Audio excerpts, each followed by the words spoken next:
বন্ধুরা কেমন আছেন? আশা করি বন্ধুরা ভালো আছেন। আমি তো অনেক ভালো আছি। আজকের আমি আমসত্ত্ব বানাবো। কাঁচা আম নিয়ে নিয়েছি 500 গ্রাম, ভালো করে কেটে পরিষ্কার করে ধুয়ে নিয়েছি। তো বন্ধুরা একটা কড়া বসিয়ে নিয়েছি, এবার আমি জল দিয়ে দেবো অল্প করে। একে একে আমগুলো দিয়ে দেবো ওর মধ্যে, দিয়ে খুব ভালো করে সিদ্ধ করে নেবো।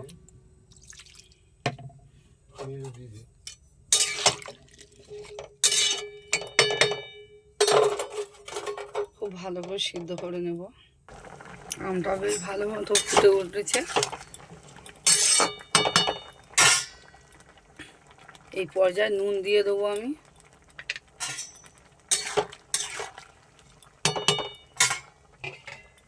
আবারও ঢাকা দিয়ে দেবো। আমটা ভালো মতো সিদ্ধ হয়ে গেছে। এইভাবে আমি একে একে খুন্তি মেরে পুরো গালিয়ে নেব।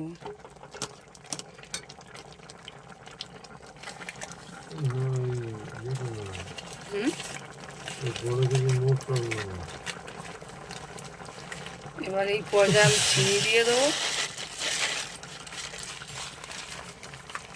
500-600 মতো আম আছে, তো আমি এখানে 300 মতো চিনি দিলাম।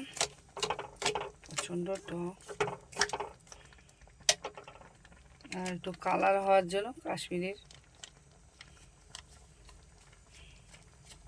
যেহেতু আমসত্ত্বটা একটু কালার হলে ভালো হয়।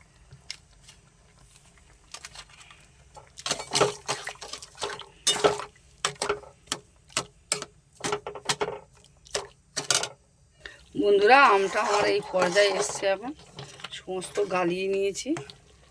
আর এই যে দেখছো না, এইগুলো সমস্ত ছেঁকে নিতে হবে। দেখুন কতটা লোভনীয় হয়েছে, দেখুন।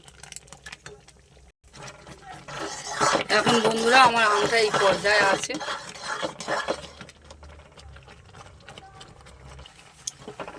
আমার আমটা এখন এই পর্যায়ে আছে বন্ধুরা, ঠিক আছে? তো নিয়ে নিয়েছি, থালার মধ্যে তেল দিয়ে দিয়েছি। এবার আমের মিশ্রণটা এখন ঢেলে দেবো। তো বন্ধুরা এই থালার মধ্যে আমি তেল দিয়ে নিয়েছি, এবার এই মিশ্রণটা এর মধ্যে ঢেলে দেবো।